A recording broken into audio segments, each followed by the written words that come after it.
رسوله الكريم أما بعد فأعوذ بالله من الشيطان الرجيم بسم الله الرحمن الرحيم فإن آمنوا بمثل ما آمنتم به فقد اهتدوا وإن تولوا فإنما هم في شقاق فسيكفيكهم الله وهو السميع العليم اللهم صل اللهم بارك رب زدني علما رب زدني علما صدر عزیز تشام حکم صحابان مہمان خصوصی قابل قدر سامعین و سامعات اور محمدی مکتب کے مہکتے ہوئے پھولوں،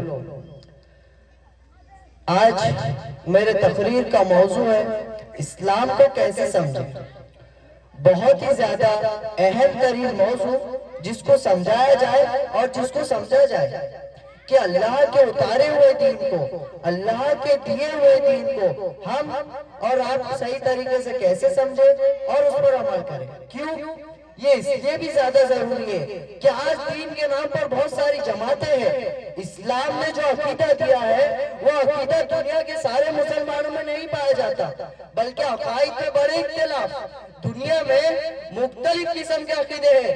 جہاں تک منہج کا تعلق ہے اس میں ہی بڑے اختلاف۔ عمل کو دیکھ لیں آپ، اسلام نے عمل کرنے کو حکم دیا، نماز پڑھو، روزہ رکھو، حج کرو، قربانی کرو، صدقہ و خیرات کرو، اس میں بڑے اختلاف۔ نماز ایک طریقے سے نہیں پڑھی جاتی، روزہ ایک طریقے سے نہیں رکھا جاتا، حج ایک طریقے سے نہیں کی جاتی۔ اس کے علاوہ بھی دیکھ لے، اخلاق میں دیکھ لے، معاملات میں دیکھ لے، زندگی کے کسی بھی شعبے کو اٹھا کر دیکھ لے، اسلام نے جو تعلیم دی، جو طریقہ دیا، جو منہج ادا کیا، آج پوری دنیا کے مسلمان اس پر نہیں ہے۔ اور یہ اب سے نہیں، آج کی بات نہیں ہے، بلکہ تابعین کے دور کے بعد عقائد میں اختلاف، منہج میں اختلاف شروع ہو گئے اور فرقوں میں بٹ گئے، جماعتوں میں بٹ گئے۔ اللہ ایک، رسول ایک، کعبہ ایک، کتاب ایک، دین ایک، عقیدہ ایک، منہج ایک، لیکن ہم ایک نہیں۔ کیوں؟ اس کا بھی جواب اسی میں ہے کہ ہم نے قرآن اور حدیث کو اپنے طریقوں سے سمجھنا شروع کر دیا، جس کی وجہ سے امت مسلمہ جو ایک تھی محمد صلی اللہ علیہ وسلم کے زمانے میں، صحابہ ایک تھے، عقیدہ ایک تھا، منہج ایک تھا، کوئی جماعتیں نہیں، کوئی فرقے نہیں۔ فرقے کیوں بنے؟ کیونکہ ان لوگوں نے قرآن اور حدیث کو ویسے نہیں سمجھا جیسے اللہ نے حکم دیا۔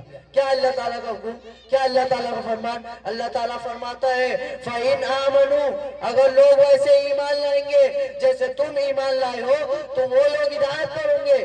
فَإِنْ آمَنُوا بِمِثْلِ مَا آمَنْتُمْ بِهِ فَقَدْ اهْتَدَوْا وَإِنْ تَوَلَّوْا، اگر منہ پھیر کر چلے جائیں گے، تمہارے مثل ایمان نہیں لائیں گے تو کیا ہوگا؟ فَإِنَّمَا هُمْ فِي شِقَاقٍ فَسَيَكْفِيكَهُمُ اللَّهُ، اللہ ان کے لیے کافی ہے۔ اس آیت کریمہ میں اللہ تعالیٰ نے دو راستے اور دو انجام بیان فرمائے۔ آیت کے شروع میں ایک راستہ اور اس کا انجام، آیت کے دوسرے حصے میں دوسرا راستہ اور اس کا انجام۔ راستے کی چیز کے، دین کو سمجھنے کے لیے، ایمان کو سمجھنے کے لیے، اسلام کو سمجھنے کے لیے اللہ تعالیٰ نے کہا اگر تم دین کو ویسے سمجھو گے، اسلام کو ویسے سمجھو گے جیسے تم نے سمجھا تھا۔ یہ تم کون ہے؟ یہ تم کون ہے؟ یہاں اتری نا، کس کے زمانے میں؟ صحابہ اکرام رضی اللہ عنہ کے زمانے میں اتری۔ اللہ ان سے خطاب کر رہا ہے بِمِثْلِ مَا آمَنْتُمْ، مثل جیسے، لائک یو، جیسے اے صحابہ تم ایمان لائے ہو، فَقَدْ اهْتَدَوْا، تو وہ لوگ ہدایت پر ہوں گے۔ ایک راستہ، ایک منہج، ایک فہم۔ صحابہ کا فہم جسے فہم السلف کہتے ہیں، سلف سے مراد شیخ الاسلام ابن تیمیہ رحمۃ اللہ فرماتے ہیں سلف کا مطلب صحابہ اور تابعین۔ اگر ہم دین کو ویسے سمجھیں گے جیسے صحابہ کی جماعت نے سمجھا، قرآن کی تفسیر ویسے لی جیسے صحابہ نے لی، حدیث کو مطلب ویسے لیا جیسے صحابہ نے لیا، تو ہم ہدایت پر ہوں گے۔ یہ کون کہہ رہا ہے؟ یہ اللہ کہہ رہا ہے، یہ اللہ کہہ رہا ہے۔ وہ ہدایت جس کو ہر مسلمان روزانہ رکعت پہ جماعت کے ساتھ ہو پیچھے پڑھے۔ صحیح قول یہی ہے کہ جماعت کے ساتھ امام کے پیچھے بھی وہی پڑھ رہے، اکیلی نماز بھی ہو۔ کیا مانگتا ہے؟ اس کی تعریف اور اس کی بزرگی بیان کرنے کے بعد اہدنا الصراط المستقیم، سیدھا راستہ دکھا، سیدھا راستہ دکھا۔ سیدھے راستے کے لیے عبادت کو اپنانا ضروری ہے، صحابہ کے ساتھ دین کو، اسلام کو، کتاب و سنت کو سمجھنا ضروری ہے تاکہ ہدایت ہو۔ یہ اللہ کہہ رہا ہے سورہ بقرہ کے آیت نمبر 137 میں فَإِنْ آمَنُوا بِمِثْلِ مَا آمَنْتُمْ بِهِ فَقَدْ اهْتَدَوْا وَإِنْ تَوَلَّوْا فَإِنَّمَا هُمْ فِي شِقَاقٍ فَسَيَكْفِيكَهُمُ اللَّهُ، اگر ایمان ویسے ہوگا جیسے اے صحابہ تمہارا ایمان ہے فقد اہتدوا تو وہ لوگ ہدایت پر ہوں گے. اگر راستہ چھوڑا صحابہ کا وَإِن تَوَلَّوْا اگر منہ پھیر کر چلے گئے راستہ چھوڑا صحابہ کا عقیدہ چھوڑا, صحابہ کا فہم چھوڑا, صحابہ کے جیسے قرآن کی تفسیر ایسے نہیں لی جیسے صحابہ نے لی, حدیثوں کا مطلب ایسے نہیں لیا جیسے صحابہ نے لیا, تو کیا ہوگا فَإِنَّمَا هُمْ فِي شِقَاقٍ تولیوں میں جماعتوں میں فرقوں میں بٹ جائیں گے. اللہ کہتا ہے تولیوں میں جماعتوں میں فرقوں میں بٹ جائیں گے. کیا ہے آج انجام دوسرے راستے کا؟ نبی صلی اللہ علیہ وسلم کے صحابہ کو چھوڑ کر کسی دوسرے طور طریقوں سے سمجھے, یا تو دماغ سے سمجھے, یا تو میجورٹی سے سمجھے, یا تو کسی ایک شخص کو متحد کر کے دین کو سمجھے, کتاب و سنت کو, تو اللہ اس کا انجام بتا رہا ہے فَإِنَّمَا هُمْ فِي شِقَاقٍ اس کا انجام یہ ہوگا صحابہ کے منہج کو چھوڑے گا, صحابہ کے عقیدے کو چھوڑے گا, قرآن کی صحابہ کے جیسے دین کو نہیں سمجھے گا, اس کا انجام یہ ہوگا فَإِنَّمَا هُمْ فِي شِقَاقٍ تولیوں میں جماعتوں میں فرقوں میں بٹ جائیں گے.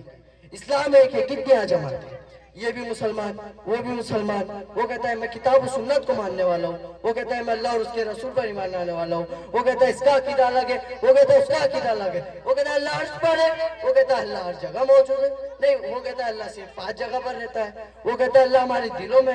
کیا یہ ایک اللہ کے بارے میں اتنا عقیدے, منہج صحابہ کا چھوڑا, محمد صلی اللہ علیہ وسلم کے بارے میں دیکھیں الگ الگ, کوئی کہتا ہے حیات ہے, کوئی کہتا ہے قبر میں زندہ ہے, کوئی کہتا ہے ہر جگہ زندہ ہے, جہاں چاہے آتے رہتے ہیں, جہاں چاہے حاضر ہوتے رہتے ہیں, آپ صرف درود پڑھ لیجئے وہ آ جائیں گے, کوئی کہتا ہے وہ مشکل کچھ ہے فلا فلا جگہ آتے رہتے ہیں آپ کی پریشانیاں دور کر دیتے ہیں.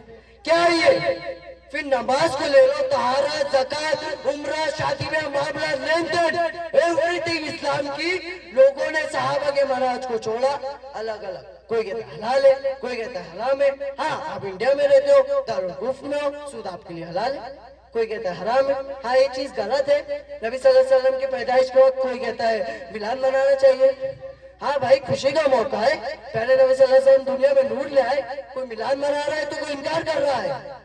کتنی جماعتیں, کتنے فرقے, وجہ کیا ہے اس کی کہ قرآن اور حدیث کو چھوڑ دیا ان لوگوں نے؟ نہیں, یہ مت سمجھے آپ کہ وہ قرآن اور حدیث کو نہیں مانتے, یہ سب قرآن اور حدیث کو ماننے والی قوم ہے. وہ جو شرک اکبر کرتا ہے, مزار پر جا کے پیشانی کو پٹکتا ہے, سجدہ کرتا ہے غیر اللہ کا, وہ بھی کہتا ہے کہ میں اللہ اور اس کے رسول پر ایمان لانے والا ہوں. داڑھی بک جاتی ہے اس کی, لیکن مزار پر جا کر سجدہ کر رہا ہے. نبی صلی اللہ علیہ وسلم کی قبر کا طواف کرتا ہے چھپ چھپ کر, وہ بھی کہتا ہے کہ میں کتاب و سنت کو ماننے والا ہوں. پھر وجہ کا ہے, گڑبڑ کا ہے, پرابلم کا ہے. پرابلم سمجھنے میں ہے, پرابلم طریقے میں ہے, پرابلم منہج میں ہے. بے شک تو سمجھتا ہے, لیکن تو قرآن اور حدیث کو کیسے سمجھتا ہے میرے بھائی؟ صحابہ کے جیسے سمجھتا ہے؟ نہیں. اس لیے اللہ تعالیٰ نے کہا صحابہ کے منہج کو چھوڑیں گے تولیوں میں بٹ جاؤں گے. ہم فی شقاق کہتے اختلاف, جماعتیں الگ الگ ہو جانا. فَسَيَكْفِيكَهُمُ اللَّهُ قیامت کے دن اللہ ان کا بدلہ لے گا. اللہ رب العالمین سے دعا ہے کہ ہم سب کو صحابہ کے جیسے دین کو, اسلام کو, کتاب و سنت کو سمجھنے کی توفیق دے. آمین. وآخر الدعوانا والحمدللہ رب العالمین. السلام علیکم ورحمۃ اللہ.